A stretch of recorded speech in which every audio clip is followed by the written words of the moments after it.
Om Sahana Vavatu Sahanau Bhunaktu Sahaviryam Karavavahai Tejasvinavadhetamastu Ma Vidvishavahai. Om Shanti Shanti Shanti.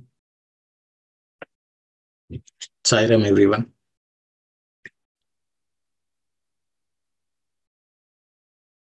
So we have been looking at the Bhaja Govindam verses which Swami has taught us as part of the 1973 Samashavas.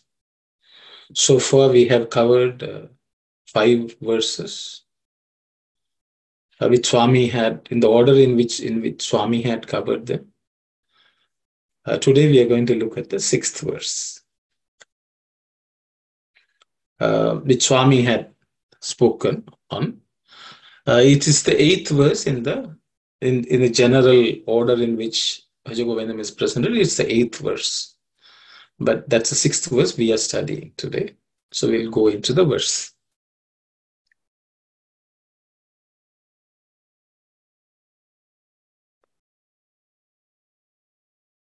Ka te kanta kaste putraha samsaroyam ativa vichitraha kasya tvam kaha kuta ayataha tattvam chintaya tadiha bhrata. Kate kanta kaste putraha samsaroyam ativa vichitraha kasya tvam kaha kuta ayataha tattvam chintaya tadiha bhrata. Kate kanta kaste putraha samsaroyam ativa vichitraha kasya tvam kaha kuta ayataha tattvam chintaya tadiha bhrata. In terms of pronunciation, ka, te, kanta, kaste, putra, all simple consonants and nouns. Samsaroyam ativa vichitraha, same. Kasya tvam kaha kuta ayataha, there are no aspirated consonants here also. Tattvam chintaya tadiha bhrata. Here the bra has b and ra. That b is the 4th letter in the pa varga or pa class of consonants.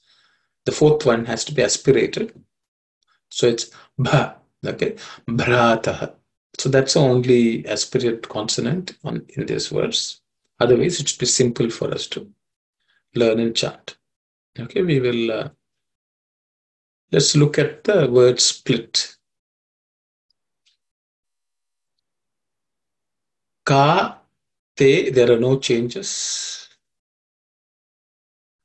Kanta, okay, same. Kaste putraha, this word kaste is comprised of 2 words, kaha and te. The kaha, the visarga, becomes is because of sandhi or joining together. So it becomes kaste. When it's split, it is kaha and te.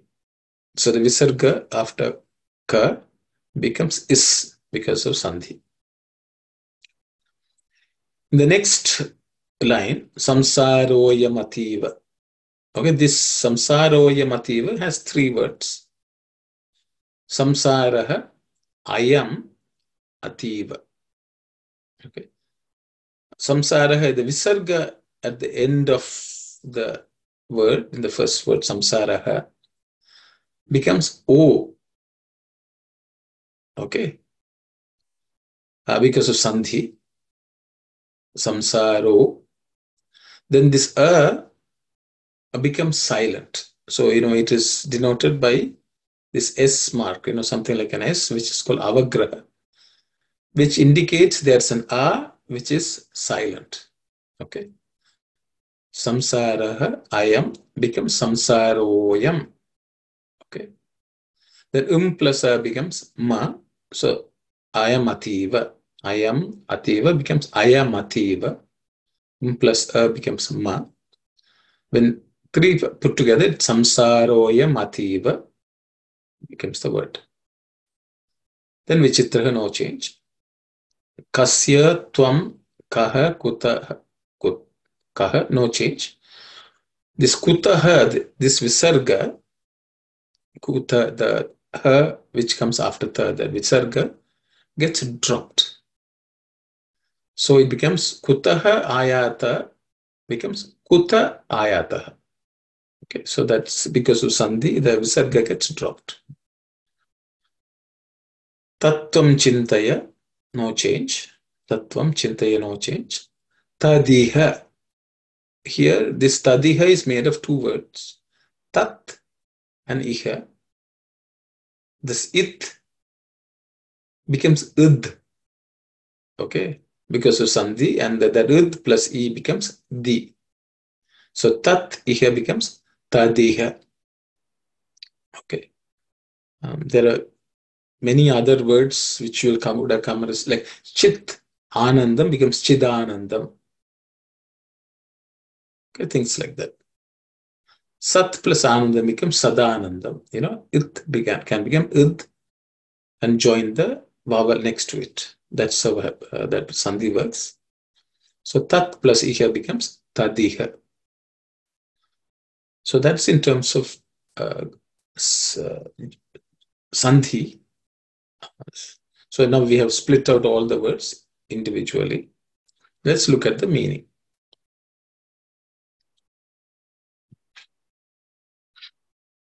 Ka. Ka means who. So in Sanskrit, there are three genders, masculine, feminine, and neuter gender. So in the feminine gender, a person who is far is called sa, she. She is called sa. So the question for that, who is that? When you point to a feminine person, the who becomes ka. If it's a masculine, it will become kaha. Okay. Kaha saha, who is he? Ka sa means who is she. Okay. So in that sense, ka is a feminine gender who. Okay, who. The next one is te. Next word is te. Te means your. So in Sanskrit, there are 7 vibhaktis, 7 case suffixes, they're called. The noun undergoes different changes to denote the preposition which should be attached in terms of English. So, te means your. Okay, usually tava means your in Sanskrit. But te is also another word which is used to denote your. Okay. So te here means your.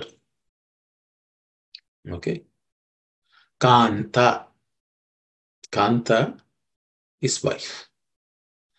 Simply put, it's wife. So who is your wife? Ka te kanta. Who is your wife? That's the first section of the verse. The next word is kaha. Kaha is who. Masculine version of who is kaha, as I have already mentioned. Te again is your. That te your is tava normally, which is the 6th noun form, 6th vibhakti. There are 7 vibhaktis, so this one is 6th. Okay, that means something which belongs to somebody. Okay, your putraha. Putraha, I think all of you know, is son. So who is your kate kanta? Kahate putraha. Kahate becomes kaste putraha. Kaha te putraha. Who is your son? These are the 2 questions. The first line is pausing. Then next one is samsaraha. It's the next word. Samsaraha. So I think there are many meanings given to samsaraha, but here I've taken the cycle of birth and death. Samsara means something which rotates. Some means in a good way. But generally, so we are born, we die. We are born, we die. The cycles of birth and death is samsara. Some people think marriage is also samsara. Getting married is samsara, some people say. Or this worldly life is samsara. Some people even refer to the wife as samsara, in Tamil especially. So all lives, the cycle of birth and death is samsara.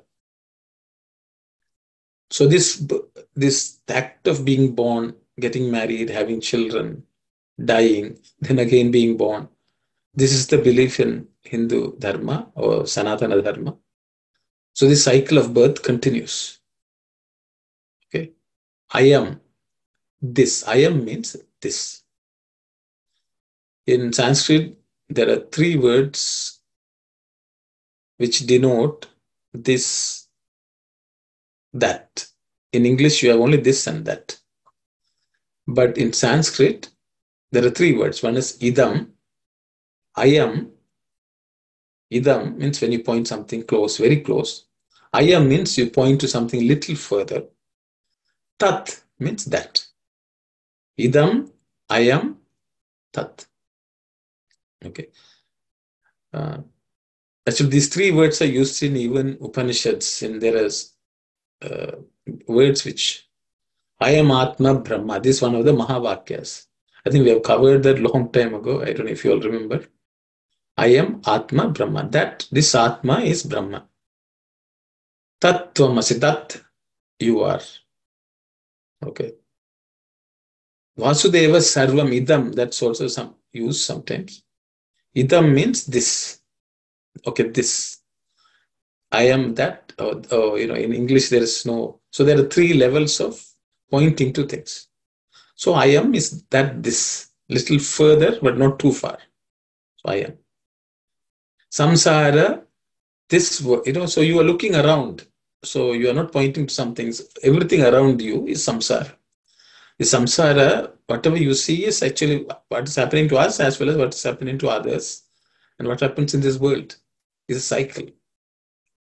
We are in spring, the seasons change. That rotation itself is sort of samsara, which rotates. Okay, samsara I am. Ativa. Ativa means extraordinarily. It's beyond normal. Abnormally, you can say. Ativa vichitra. Vichitraha, I have used the word stranger because vichitraha means that which is very colorful also, you can say. That which is mysterious also, you can say. I have just used one word, strange. Okay. So the samsara, the cycle of birth, is it's extraordinarily strange. How it manifests and so on. Kasya. Kasya is also 6th vibhakti. Okay. When I talked about te, that's your. Kasya means similar. For the kaha, the word kaha, or kaha, who in the 7th form is kasya, means whose. Kaha is who, kasya means whose. Okay, that's the 6th vibhakti or 6th noun form of who. Whose. Tvam. Tvam is the first noun form pointing somebody, you, tvam. As you know, tat tvam asi, that you are. Tat, that, tvam, you, asi, are. So tvam means you. You're pointing to somebody. Okay. The second person. Kasyatam means whose are you? Kasyatam, who do you belong to? Kasyatam means who do you belong to? Kasyatam, whose are you? Kaha, we have already looked at kaha as who. So who? Kutaha, kutaha means from where. When the word taha is added generally to many of the words, it means something you coming from somewhere. Okay. Kutaha, from where? Okay, from where? Ayataha. This ayataha, I've used the word meaning as came. Okay, because generally it's in technical term, it's called a gerund. It's a verb which has become a noun. Okay, it indicates past tense, something which has happened. Okay, ayataha comes though there are two words, a and yata. Yata means to go. A means to come. Ayata means you can also say from where did you go and where did you come. Because whenever we go from somewhere, we are going somewhere. So you're going from somewhere and you're reaching somewhere. That journey is ayata. So you can say Ramayanam, Ayanam, all come from the same type of understanding. Someone leaves from somewhere and someone reaches somewhere. So from where are you coming from? That means you have started somewhere and you're reaching somewhere. So if you have come here, you have left somewhere and come. So where are you coming from? Okay. Kutaha ayataha. So these are all series of questions which are posed in this verse. Kate kanta, kaste putraha, second question. Kasyatvam, whose are you? Kaha, who are you? Kaha, tvam kaha. Kuta ayata, from where did you come? So these are 5 questions which are posed here. Okay. Then the next word is tattva. Tattva means generally, we'll say some philosophical principle, tattva, principle. It can also mean truth. It can also mean reality, tattva. But actually, if you split the word, it's made of tat and tvam. Tat is that. Tvam is you. So in this world, everything is a mixture of that and this. There's divinity as well as creation. One is tat, which is unmanifest, tat, that. Tvam is whatever we see in front of us. So what is beyond and what we see, both together is tattva. That's the way that word itself has come. So when you join together and understand the principle of what is that and what is this, that gives us the knowledge of real knowledge, tattva. Okay. So I've just added tattva means you are that. Chintaya. Chintaya is a verb asking somebody to do something. What's called an imperative word. That means do. Chintaya means think, inquire, contemplate. All this can be chintaya. I use the word contemplate because chintaya means think. It can also mean inquire.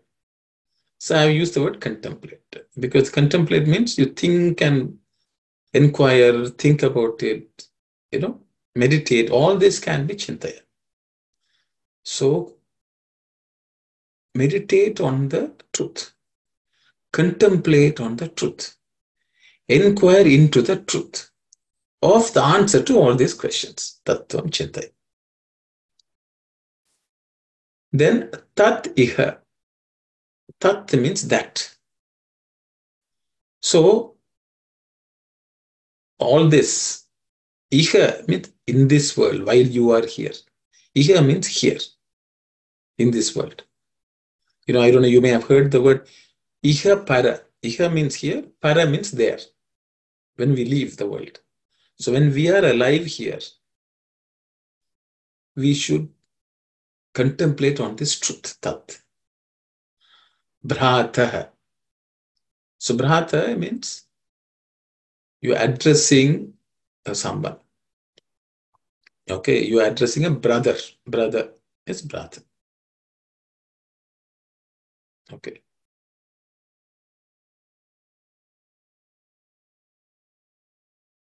So these are word-to-word meanings. Now let's look at the meanings as Swami has explained. So let's get into the discourse. So the bulk of this discourse is the 9th discourse from the 1973 Samashavas. 9th discourse which Swami delivered in 1973 during the summer course. And then I have an excerpt from the Sathya Sai Vahini to Capitol. So we'll go through the discourse. So Swami is setting the stage before he enters into the verse itself. So we'll read that. When the sun shines in the sky with thick clouds in front, people on the earth are not able to see the sun. However, this does not mean that the sun is not there. If there's a cool wind, the clouds move away and the sun becomes evident. In the same manner, the effulgent sun of our Atma is generally covered by the clouds of our ignorance. If man can drive away the clouds of ignorance by acquiring knowledge, then the self-effulgent Atma will become evident to him. Man in this world is forgetting what is permanent and what is of value. He is running after the worldly pursuits, considering them to be real. He does not see the Atma because of the cloud of ignorance. He requires the winds of knowledge and wisdom to move away the clouds of self-deception so as to enable him to see the effulgent Atma. So what Swami is saying is, in this world, we are all unable to see reality, the Atma, because the clouds are covering, which is clouds of ignorance. And so knowledge and wisdom will remove this cloud of ignorance, and then we will be able to see the reality. So whenever we see this world, we are unable to see the Atma behind the creation. So we have to somehow move the cloud which covers the reality, which is Atman. And that happens through seeking knowledge. To seek knowledge, we have to have the right questions. When we find the answers, the clouds will move away and we will see the Atma. Okay, so that is the process of seeing the Atman. So seeing the Atman, what we need is knowledge. To seek the knowledge, you have to have questions for which you seek answers. Okay, that's the way it is. Swami is introducing us to this verse. Then let's take the first part of the Swami. Swami is covering that. Ka te kanta. Who is your wife? The first question. Swami says, all physical relationships are temporary. In a stream which is flowing, it is quite common to see branches of trees meeting and separating away from each other after moving together for some distance. The joining of these two branches together is like the joining of two people together as husband and wife. They join, move together, live together, and separate, and struggle in this stream of life. In this context, Shankara wants you to give up the illusion of attachment.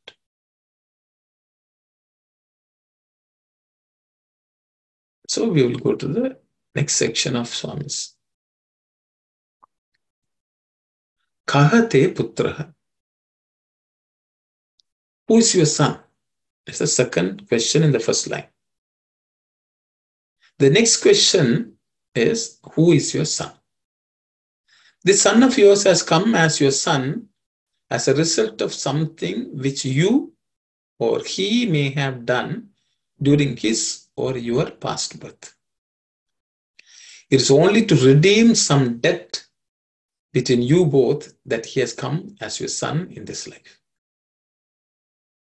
This situation has been described in the Bhagavata in a lighter vein by saying that the son comes to you for the sake of property and not because of any connection with the Atma. So the question, as Swami explains, anyone who is born as a child has come because of some debt.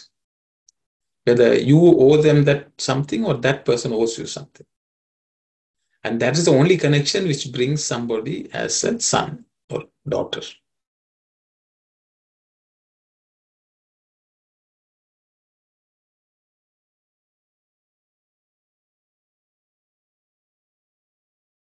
So then I've just added the next two lines because the rest of the discourse which we are going to read covers this. Samsaroya mativa vichitra. The cycle of birth is extraordinarily strange. Because Swami has already talked about a river, the branches coming together and flowing. So this flow of life, birth of cycle, is like a river. The water goes to the ocean, then it goes up as clouds, comes down as water, again flows towards the ocean. That's a cycle. So that whole thing is samsara. Okay, this is very strange. How it happened, what happened, which comes together, all that is strange and very difficult to explain. Kasya tvam, whose are you? Kaha. So I put within here brackets tvam. The tvam is implied. So who are you? Tvam kaha. Who are you? This tvam has to be applied for kasya, kaha, and kuta ayat. Tvam kaha means who are you? Tvam kuta ayataha. From where did you come? Where did you come from? Okay, so these are three questions. And Swami goes on to explore this in the rest of the discourse. If you ask the questions of anyone, who he is and where he has come from, he will not be able to answer. How can he tell you how many births he already has had and in which of them he was a son to whom? How can he tell you how many births he will have in future and in which of them he will be a husband to whom? He will not be able to tell you how many births he already has had and how he has landed himself in the present birth. We do not know where we have come from or where we are going. In this illusory world, we go on increasing our attachments and thereby we are moving away from Madhava and are not getting closer to divinity. We are only increasing our bondage and restlessness by this process. In this context, we should not attach any importance to bodily relationships. I will just pause here. Swami has mentioned about Bhagavata. In the Bhagavata, apparently, there was a king who lost his son. Young son died. So he was very deeply grief-stricken. And he wanted to know where that son has gone and whether he is missing and all that. So apparently Narada Maharshi comes by. And so he tells his problem to Narada Maharshi. So Narada Maharshi sort of makes an arrangement for him to contact the son who has passed away. So apparently the king contacts him and talks to him. And he tells him, I am your father. I'm contacting. So apparently that the soul of the Atman of the son is asking this king, in which life were you my father? In which life of mine were you a father? Now, I can see many fathers in many lifetimes. I don't know which one you are. Please tell me. So that means there is which father should that Atman be worried about that it's missing? Because it has gone to hundreds and thousands of births, and there are hundreds and thousands of fathers. So this father, the king who is the father of this in this current lifetime is worried about the son. But the Atman, once it leaves, it's saying, which life should I worry about? Which father should I worry about? Which mother can I worry about? So that's described in the Bhagavatam. Okay, let's continue with what Swami has said.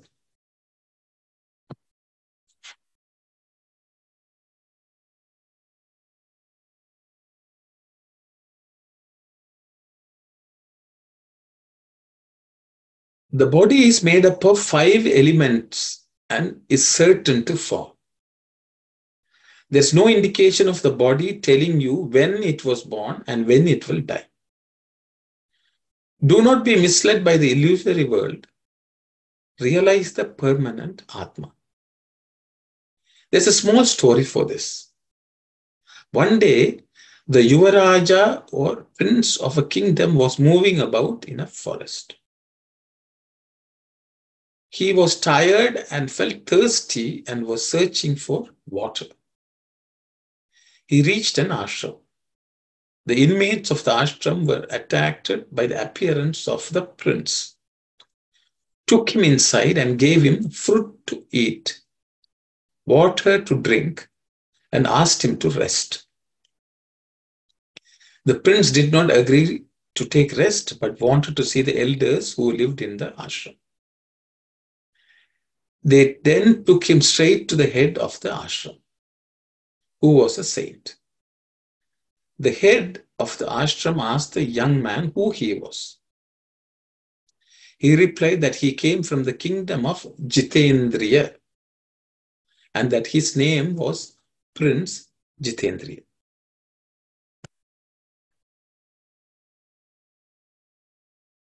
He was asked what his father's name was, and the prince said that his father's name was King Jitendriya.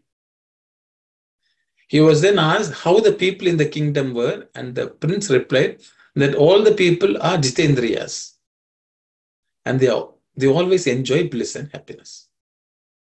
The head of the ashram, who was sannyasi, had a doubt. The word Jitendriya means one who has conquered all desires. How is it possible that the king, the prince, and the people were all Jitendriyas? Asked the Swami. He was wondering how one who is a ruler and is controlling people as head of the state could be a Jitendriya.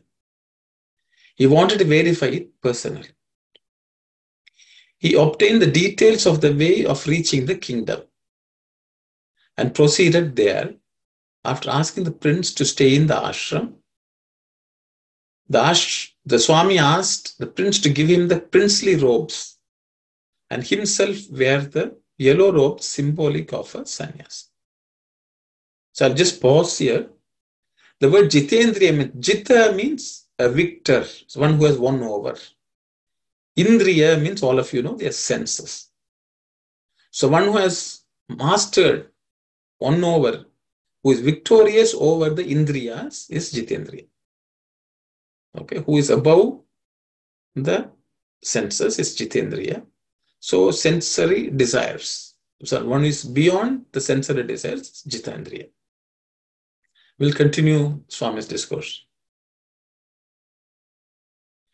He asked the prince to remain in the ashram till he returned from his mission. The prince was not at all affected by the suggestion because he was a Jitendriya and exchanged his robes with those of the Swami. The Swami took the clothes to a distance, put some blood stains on them, and proceeded to the kingdom of Jitendriya. He reached the kingdom and told the gatekeepers to tell the king that a Swami was there and that he wants to convey to the king some tragic news regarding the prince. The Swami was allowed to go in. And he met the prime minister and told him that the prince of the kingdom had been killed by a tiger. And as proof of the fact that the prince was dead, he showed him the blood-stained royal clothes. He wanted this tragic news to be conveyed to the king. The minister remained unperturbed when he heard the news. He smiled and said that it looks ridiculous to see a sannyasi wearing the yellow robes. Grieve for the death of a prince. However, since sannyasi wanted to convey the news to the king, he was allowed to do so. As soon as the sannyasi saw the king, he handed over the blood-stained clothes to the king and began weeping. The king looked at him and was laughing. The king told the sannyasi that in the evening many birds come and perch on a tree. And at dawn, those birds fly away. And each bird goes its own way. One bird cannot tell another where it goes. No two birds are connected with each other. He said that in the same manner, his family consisted of children, wife, grandchildren, etc., who were all birds on a tree, and they would all fly away in different directions. That day, one bird as the prince had gone away, and the next day another bird may go away. And it looks ridiculous that a sannyasi should grieve for such a situation. The sannyasi thought that it was possible that the king did not like this particular son, and that he might have developed detachment to the son. So the sannyasi thought that he should see the mother. Believing that the mother who had given birth to the prince would surely be unhappy at his death, and tears would come from her eyes, the attendant took him to the mother of the prince, and he told her that the prince had been killed by a tiger and handed over the blood-stained clothes to her. The queen said that there was no reason for such grief and compared the situation to a chowltry, where many people come for rest during the night, and each man goes his way the next morning. Just to explain, the chowltry is something like a rest house. Okay, it's in India, it's a used word. So chowltry is a rest house. She asked what connection is between people who come into the chowltry from different places, and compared the word to a chowltry and said that many people come into the chowltry. Today the prince has left the chowltry and tomorrow others will also leave. None of us will stay permanently in a chowltry. Our connections are like that and there's no reason to grieve. She asked the sannyasi why he should grieve for such a situation.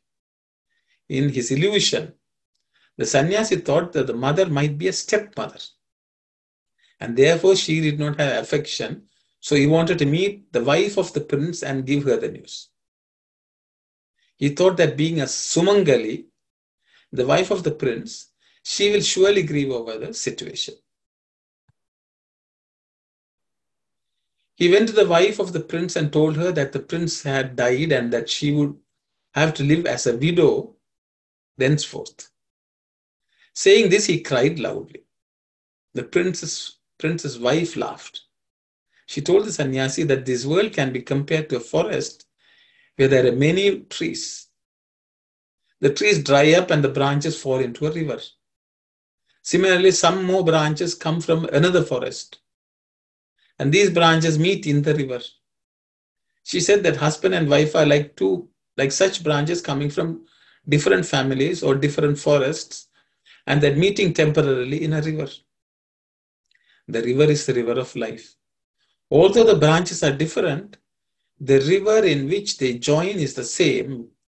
And in the same manner, she said that between the husband and wife, who are like two different branches that have fallen into the river of life, the ocean of bliss is common. And there's no need to grieve about this. Then the sannyasi realized that all the people in that kingdom were Jitendriyas. So the sannyasi returned to the ashram. He still had the desire to test the prince if he was really a Jitendriya. He told the prince that he saw his kingdom being overrun by enemies and that the enemies had taken the king, the queen, and other relations as prisoners and were causing untold harm to the people in the kingdom. He told the prince that in that context, the prince should return to the kingdom and should not stay in the ashram. The prince laughed and asked what the kingdom is and who the kings are. There's no relation between them. He said that in effect, God is the big king. Bhakti is the kingdom. And the devotees are the princes. The relationship between the prince and his father was only a bodily one, said the prince. The only kingdom is the kingdom of Atma. In a similar context, Gandhari was telling about all her grief to Sanjay in the story of Mahabharata.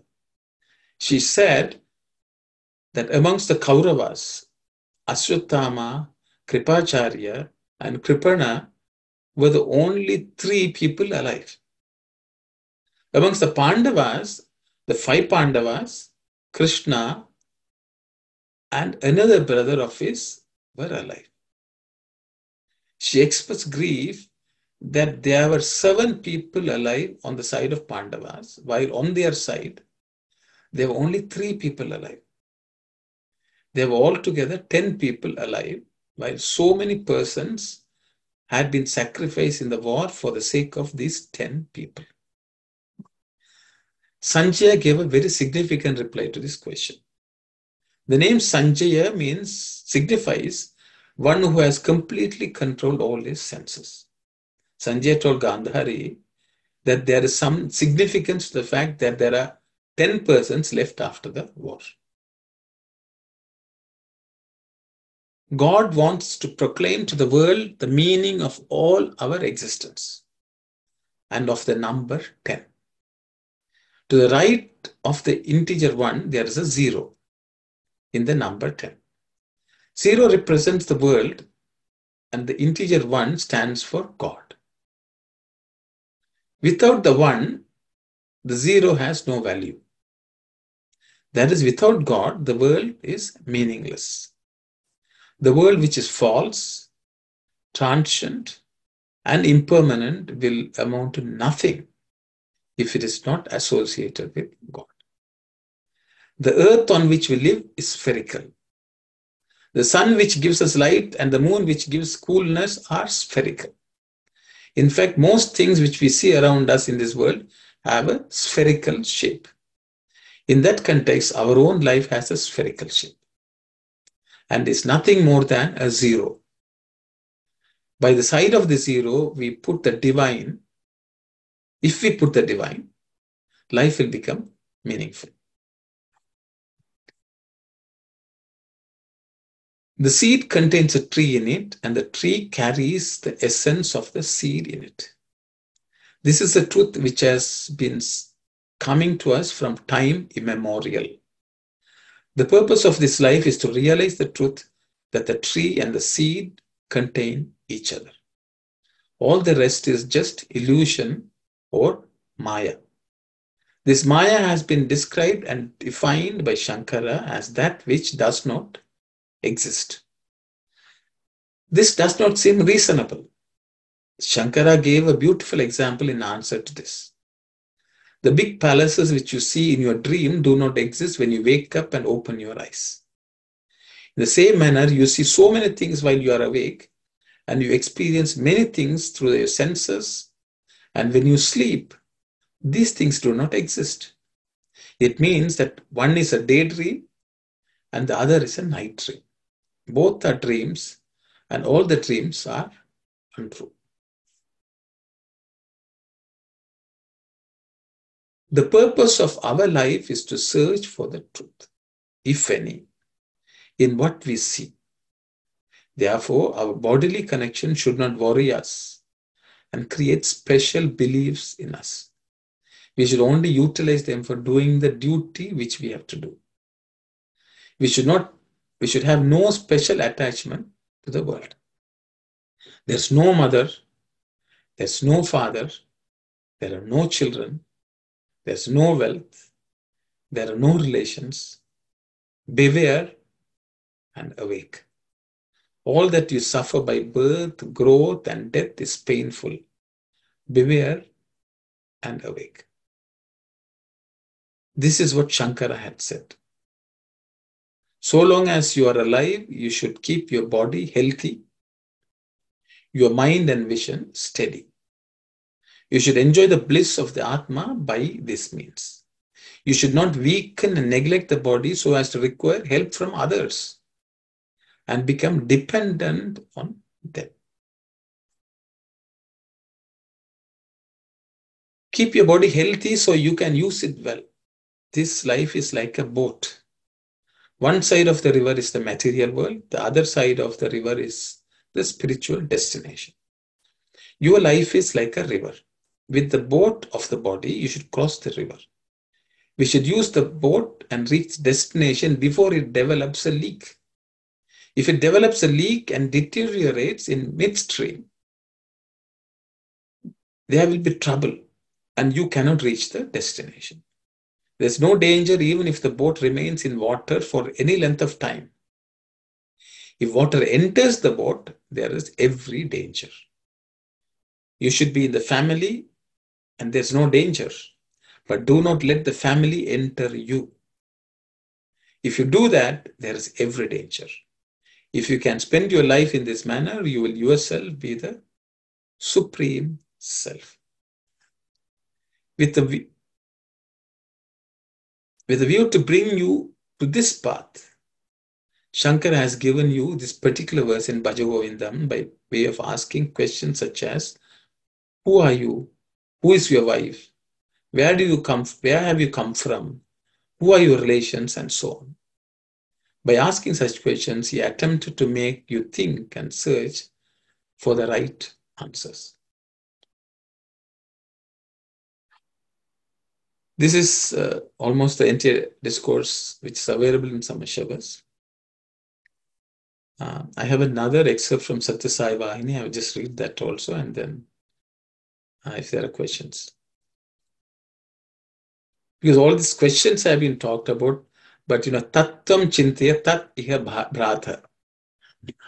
So for that, I thought I will get, that means inquire into the principle of reality.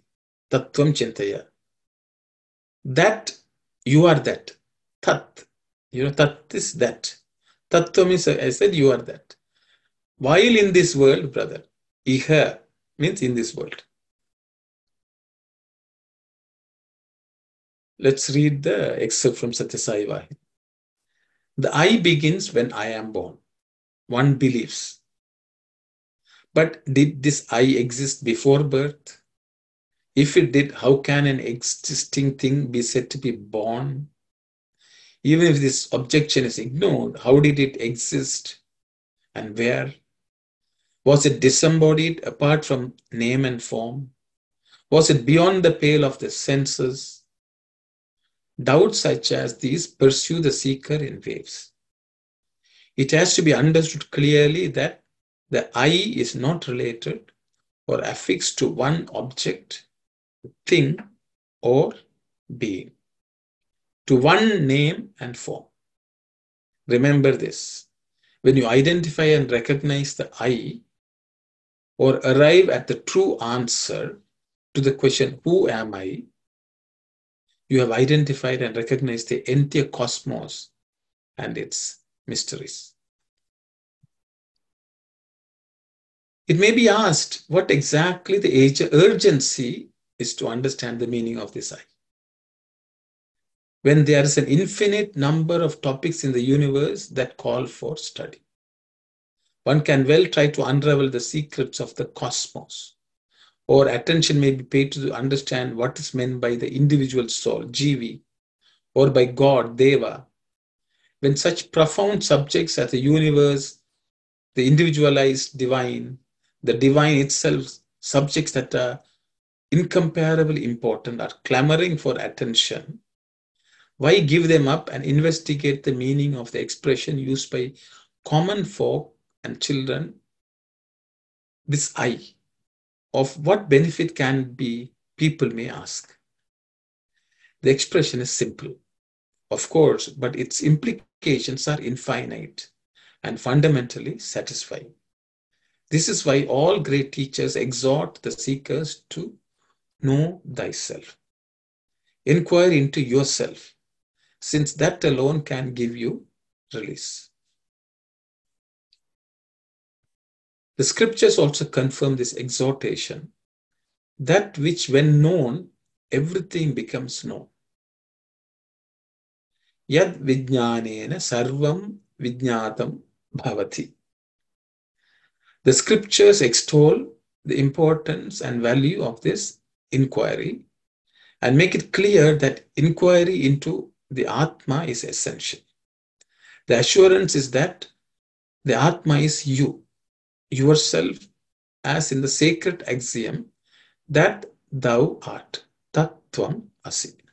Therefore, to fulfill the yearning, you first have to inquire into this mystery of who you are.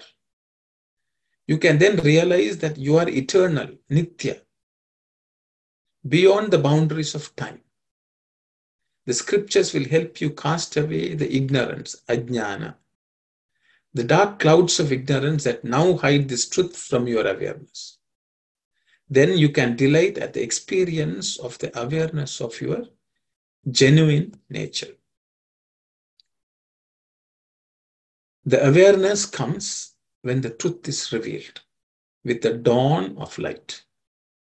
But the scriptures, shastras that guide people into the knowledge of these great mysteries and into the region where such bliss can be secured are not studied now.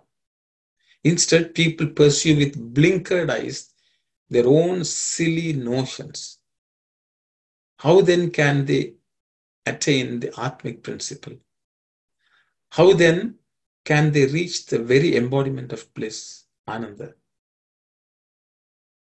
So, in this chapter 14 of Sathya Sai Vayani, which is titled This and That, Idam Tat, Swami is telling the importance of inquiring into who you are. Kaha Tvam. Tvam Kaha. Who are you? Where did you come from? Those are some of the questions Swami says, which is very important, and we should do it as early as possible. And without that, we will not be able to reach the destination. So he's showing the importance of it. So I'll stop here. So we can turn around and ask, who is around us? Who are we? Why did we come together? And that should be constantly contemplated on.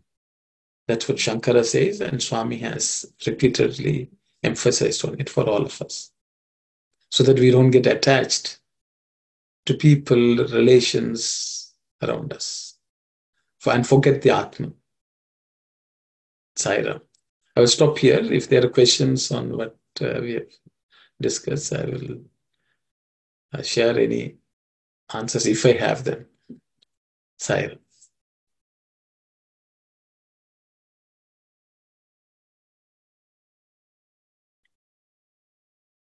Saira, everyone, we'll close with prayers now.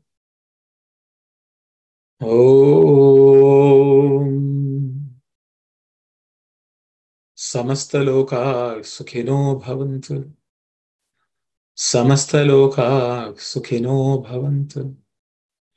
Samastaloka Sukhino Bhavantu. Om Shanti, Shanti, Shanti. Sai Ram, everyone.